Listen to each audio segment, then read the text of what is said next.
নমস্কার দিদি ভাইরা, কেমন আছো সবাই? আমার একটা ছোট্ট ভিডিওতে তোমাদের সবাইকে স্বাগত জানাই। দেখো, আমি মলমল বাটিকে কিছু কুর্তি এনেছি 3/4 স্লিভসে। খুব সুন্দর কাপড়, খুব ভালো পাবে। লেন্থ পেয়ে যাবে 41-42। এটা আছে এইরকম গ্রিন কালারে, এটা red and mango yellow colour. খুব সুন্দর। ডাবল এক্সেল থাকলেও এটা ট্রিপল এক্সেল পর্যন্ত এসে যাবে।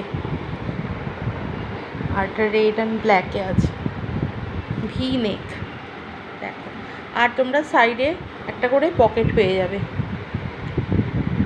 যার যেটা পছন্দ হবে আমাকে স্ক্রিনশট তুলে হোয়াটসঅ্যাপ নাম্বারে পাঠিয়ে দেবে। ধন্যবাদ দিদিভাইরা।